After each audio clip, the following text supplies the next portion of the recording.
পরপর তোমাদের সাথে সারপ্রাইজ শেয়ার করব, তার মধ্যে এটা আরও একটা সারপ্রাইজ। পুরোটা বিশ্ববিদ্যা করেছে আর এটার উপর আমরা ফচরামি গিরি করছি, এই সমস্ত কিছু করছি, তার মাঝখানে চা খাওয়ার জন্য রান্না করছে দেখি। এই যে সমস্ত রান্না বান্না হচ্ছে, হ্যাঁ কেক নিয়ে চলে এসেছি। Happy birthday to you.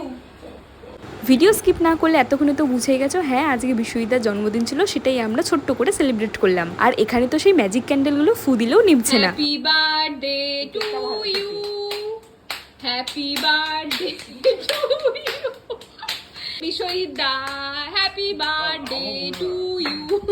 নাও নাও।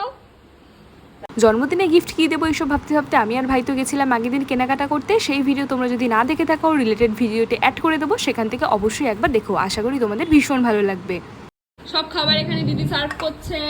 এই যে আমার খাবার, ফ্রাইড রাইস, না মিক্সড ফ্রাইড রাইস, তার সাথে চিলি চিকেন, দিদির হাতে স্পেশাল। অনেকটা রাতও হয়ে গেছিলো আর আমাদের ভীষণ খিদেও পেয়ে গেছিলো, তাই আমরা সবাই মিলে বসে পড়েছিলাম খাওয়া দাওয়া করতে। রান্নাটা জাস্ট দারুণ হয়েছিল, আমার তো ভীষণ ভীষণ ভালো লেগেছে। কার কার মিক্সড ফ্রাইড রাইসের সাথে চিলি চিকেন ভালো লাগে আমাকে কিন্তু অবশ্যই কমেন্ট করে জানিও। এরকম চাটনি দিয়ে মাংস খেতে ভালো লাগে, আমার খুব ভালো লাগে চাটনি দিয়ে মাংস। শেষ পাতে চাটনি আর মিষ্টি খেয়ে আজকের খাওয়া দাওয়া কমপ্লিট করলাম। কেমন লাগলো ভিডিওটা অবশ্যই জানিও, ভালো লাগলে লাইক করো, শেয়ার করো, ফলো করো, সাবস্ক্রাইব করো। Tata bye.